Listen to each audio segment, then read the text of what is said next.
Welcome to the Church Renewal Podcast from Flourish Coaching. I'm Jeremy. I'm Matt. Today we're bringing you part 2 of our 3-part mini-series called The Humanity, where we look at the impact and cost to the life of the transitional pastor and his family. If you haven't listened to part 1 yet, you can find it in the episode description below. In part 2, we're going to look at the impact borne by the wife of the transitional pastor. These women are noteworthy and deserving of honor as they lend their often invisible strength to your church.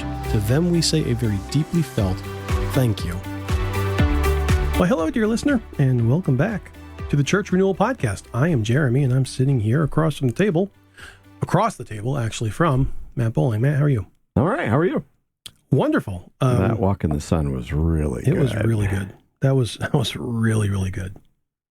So, today we're doing the humanity, part 2. And we're going to be discussing the wife of the transitional pastor. And because God is gracious and all-wise, this episode will be dropping on All Saints' Day. That was almost funny. Because your wife has to be a saint in order to let you do this crazy thing we call transitional pastoring. Hello. All seriousness. Let's just come out of the gate with the real one. What is the cost to the transitional pastor's wife? I think this is another, it depends. So if the transitional pastor is doing this as geographic bachelor, where she's sometimes accompanying him, but perhaps that's rare or more rare, but not, they haven't picked up sticks and moved there together as a couple, then she's at home manning the fort many times because the income is not secure or perpetual for the transitional pastors. Their wives are working. They have jobs doing stuff. Or if it happens to be that they're working some and there's still children in the home, it's a greater burden for them to carry to keep the home operating in the absence of their pastor husband, their transitional pastor husband. If they are picking up sticks, then that's a hardship because they're leaving home and the regular fellowship and people of the church that they normally go to, and they're going someplace else and transplanting, which is its own wearing experience to just go move somewhere else for a period of time. And so it takes someone who's flexible and is willing to do that. I think in either case, if you were to ask my wife about the experience that I had as a transitional pastor, she would say, we've never talked so much about church stuff because there's so much to process. And transitional pastors, typically, marriages are we pray, good. The wife is one of the critical ones that they process with. One of the guys that works for us, he and his wife are the pick up sticks kind and moved to a new place, and they're working at a church right now, and together they do these structured interviews of people. They have them for coffee and spend 45 minutes or an hour with them and ask them, what do you think of the strengths and weaknesses of this church? Or what do you think of the opportunities that are out there for us to move towards? Or what are some threats to the health of the church? And they do this together as a couple. And so the wife is carrying some of that appropriate, burden and pain that we're called to in Romans 12, right? To rejoice with those who rejoice and to weep with those who weep. And so there's some emotional cost and relational cost that you're really the couple's applying themselves in an intense way for the sake of this church. And so that's costly. I know that there's some pastors that they're able to do it. Their marriages created in such a way, in regular pastoring in a church where the wife's been doing her own thing, and the pastor mostly operates on his own, and they don't talk that much about church stuff. That could be for a variety of reasons, and that's a fine construction. There's not something that's wrong with it when you're a workaday pastor in a church. But in a transitional pastorate, there's a lot to process. And so I think I have found it incredibly helpful to be able to bounce things around with my wife. So it's not just the separation. It's not just like going away on deployment and being on a sub for 6 months or 9 months. Right. It is carrying the burden, the spiritual burden, the emotional burden for people who are in crisis, who are hurting, who are grieving, they're anxious. They don't have a pastor. Yeah. Yep. You carry all this, and you're being looked to, rightly or wrongly, as the person who's going to bring them through the wilderness. Yes. And I think that's for pastors' wives. I know that my wife, I love my children. I'm glad for them. I'm glad for the years that we had with them at home and raising them. she still thinks about our kids, grown as they are, more than I do. Sure. And so I think that for the wife, you have, for most people in this age bracket, the kids are raised, right, and they're out of the home and they're on their own. They're either single and working, they get married, they're beginning to have grandchildren, and so you're kind of in two brains at once. And so that is its own kind of rigor, I think, for the transitional pastor's wife. What specific challenges are unique to the marriage that the TP and his wife share? I think that it's maybe the same sort of temptations that are there pastoring, but in an amplified form because the environment is more intense. Okay. So I think that, for the guys that we have, they're all men. They're going to a congregation of both mixed men and women. So the temptation to infidelity is always there. And so staying close sexually, I think is super important for a couple. My wife and I take that very, very seriously. And I do, even in the way that I keep my boundaries and things like that, because I think it's super important. And that's particularly the case if you're a geographic bachelor, right? It's maybe an uncomfortable topic for some people, but I'm telling you that it's important, right? So I think that... I just want to underscore that what you're saying is a part of your mentoring and coaching of the TPs is, are you satisfied in the bedroom? Because I'm saying I do that always with pastors when I coach them, because I think that that's... If you are not paying attention to your own marital relationship that finds its expression of passion and joy in the bedroom, that's a problem, and we have to pay attention to it. There are a lot of great podcasts on the sexual relationship, generally not pastors talking on them. Right. So maybe there's an opportunity here. Pastor, wink, wink, nod, nod. Get more engaged in the game. Anyway, okay, so is there a personality? You've talked about what you're kind of looking for in the transitional pastor. Are you looking for something specific, or are there specific warning flags that you'd be looking for in terms of the wife with the spouse? Yeah. So I think that they're akin temptations, but I think that they're felt differently than the spouse. So if the husband is commonly a warm, fuzzy pastoral type. This is what I've seen.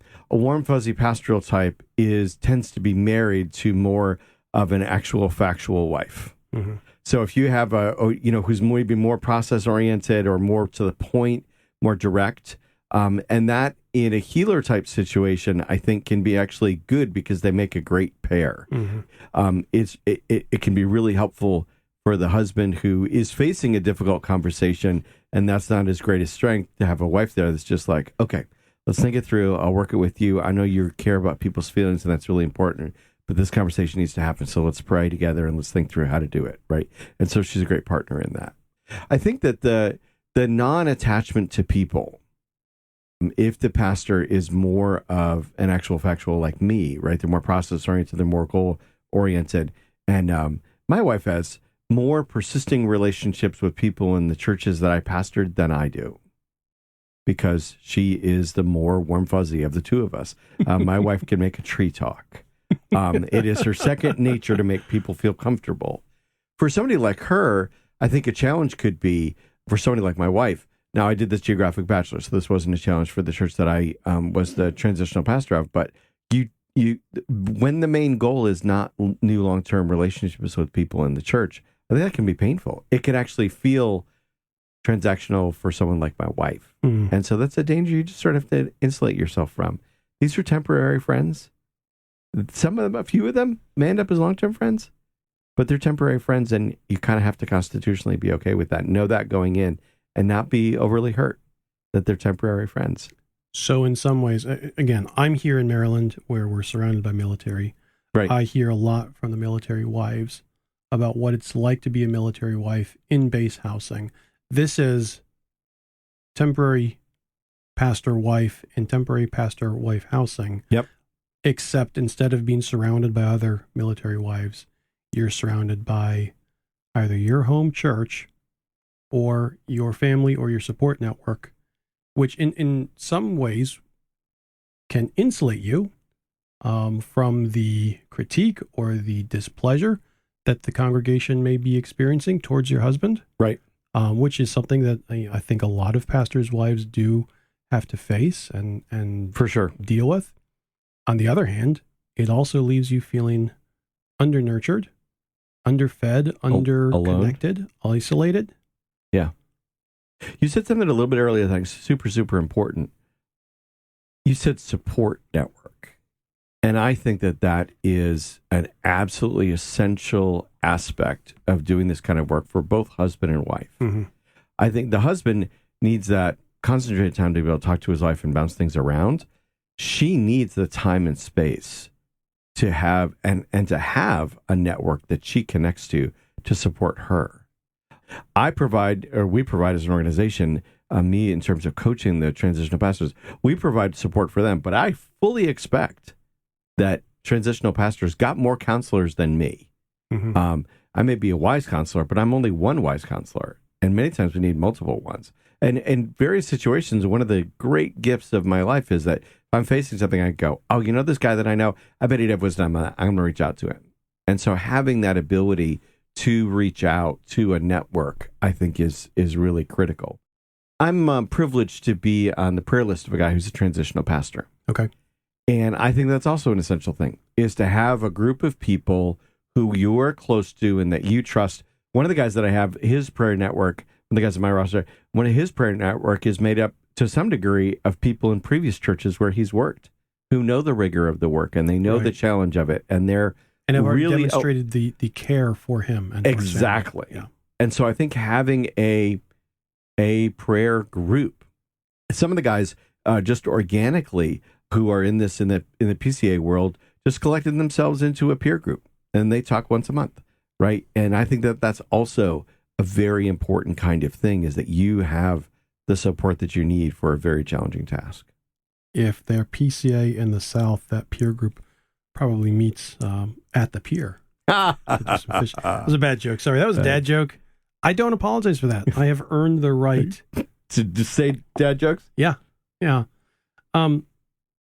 Practically, how long of an absence does a wife experience from her transitional pastor husband? If you're doing geographic bachelor? Yeah. So it depends. So I have a guy right now that I've recruited and hope to place him in his next position. He's finishing up a transitional pastorate that is a 2.5 hour plane flight away from his wife. Mm-hmm. And so she's made arrangements with her job where she can work remote 1 week. So she's a week with him in Florida. He's a month back in New York where he lives, and they're completely apart for 2 weeks other than, phone calls and FaceTime. That's about the pace that I worked at when I was working at the church where I was a transitional pastor, where I'd come to the site twice a month. Yeah, for most of that time, I'd come twice a month and then be other places. For me, it was other places. That was a time of life where I was traveling about 70% of the time, which was insane. And I'm glad that it's over. So I think that it depends. Is that 2 weeks like the lower range, mid range, upper range? I think that's probably in the neighborhood. Okay. I think for guys that are geographically based there and they're working, it's more of a hardy part-time is what I would call it, 66%, something like that. 2/3 of the month they're working. They're doing these long 4-day weekends, but they're, so they might leave their house early on Friday. They're to the site by lunch on Friday.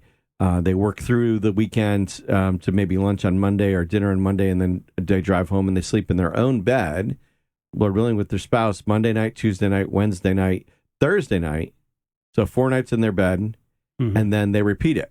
They repeat the cycle. And so those gaps are much shorter. And so that's attractive to, frankly, a lot of the guys that I'm trying to recruit and to a lot of churches because it makes it more affordable and it makes it more humane. And so those gaps are very short. There's another organization that this is a model that they use when the guy's a plane flight away, where the guy will fly in on, say, a Saturday, and he'll preach the next day, Sunday, but then not just that Sunday, but the next 2. So 3 Sundays in a row, but then fly home on Sunday afternoon or Monday morning. So he'll be on site for maybe 16, 17 days, something like that, but then home for 13. Okay. And that's that same 3-in-1 kind of cycle. Okay. And so I think that it can be any of those varieties if they haven't picked up sticks and moved to the site. How do you, as the executive director of Flourish, keep your finger on the cost to the wife of the TP?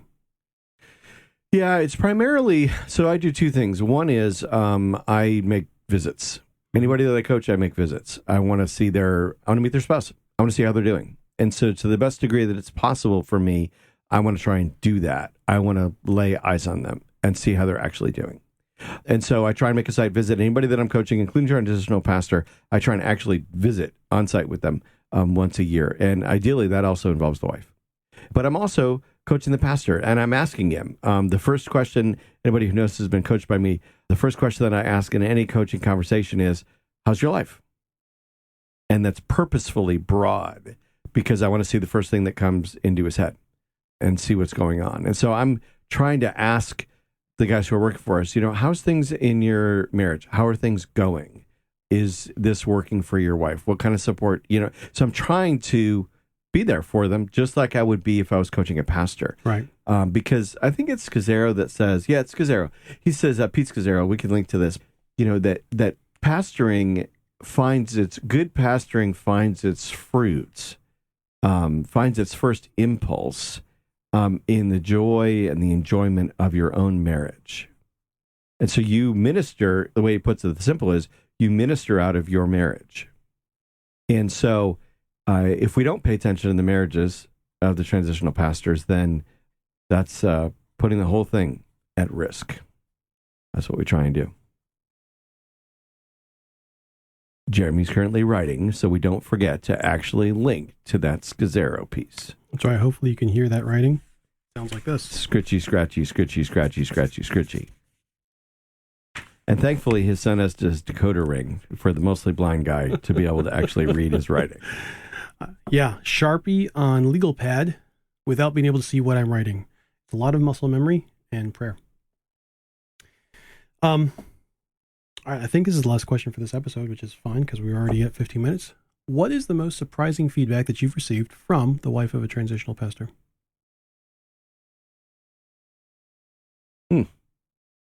I'm going to have to sort through some Rolodex cards. I think one of the most surprising, I guess I'd put it this way. The instincts of our wives, because of their relational intuitiveness, is super important. So when I talk to a wife of one of our, I'm thinking of a conversation I had with one of our transitional pastors' wives when I was visiting their site. Her just sort of looking at me very seriously and saying, so we had this conversation with this person, and I was picking this up.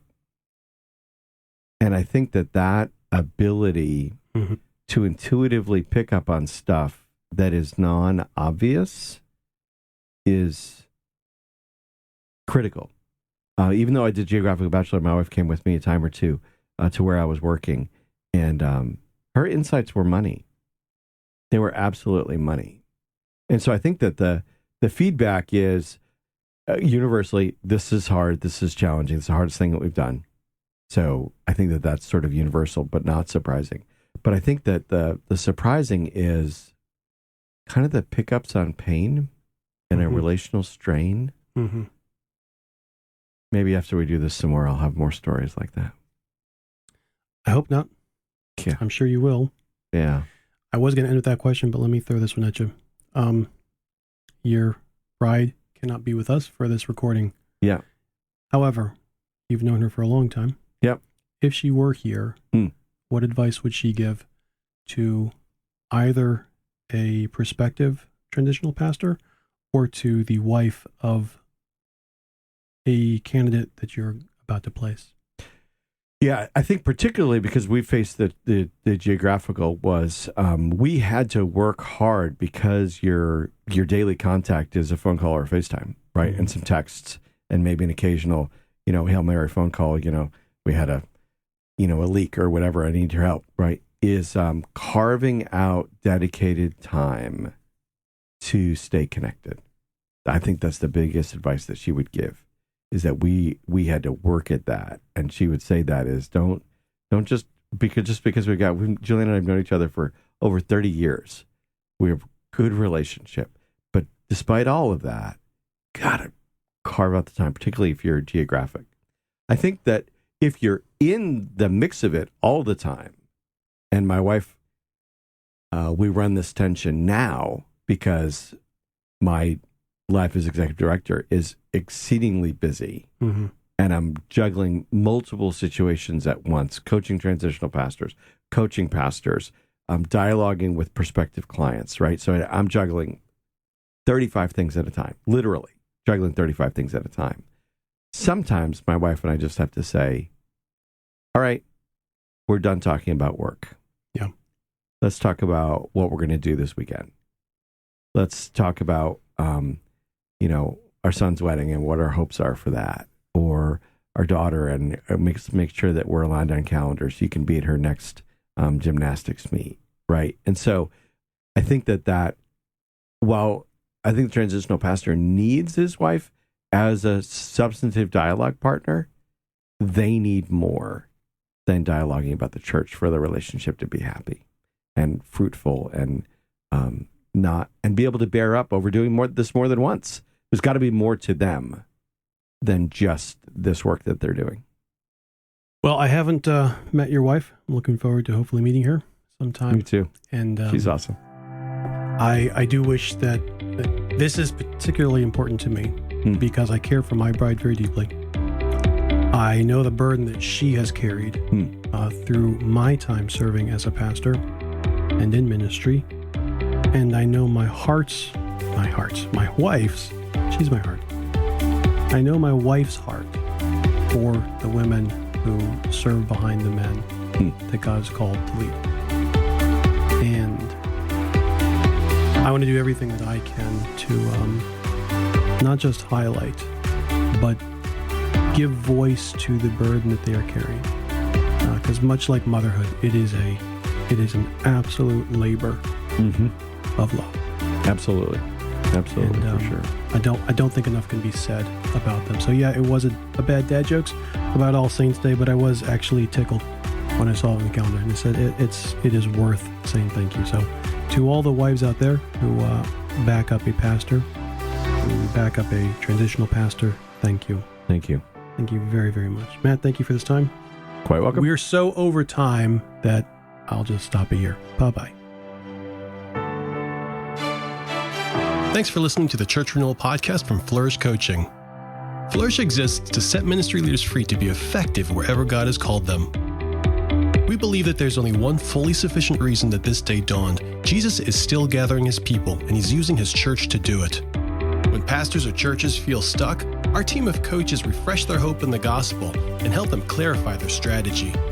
If you have questions or a need, we'd love to hear from you. You can find us at flourishcoaching.org, and you can reach us by email at info@flourishcoaching.org. You can also connect with us on Facebook, Twitter, and YouTube, and we would love it if you would like, subscribe, rate, or review the podcast wherever you're listening. Please share this podcast with anyone you think it'll help, and if we get a client because of a recommendation you make, we'll send you a small gift just to say thanks. And a special thanks to Bay Ridge Christian Church in Annapolis, Maryland for the use of their building to record today's episode. All music for this show has been licensed and was composed and created by artists. The Church Renewal podcast was produced by me, Jeremy Seferati, in association with Flourish Coaching, with the goal of equipping and encouraging your church to flourish wherever God has called you.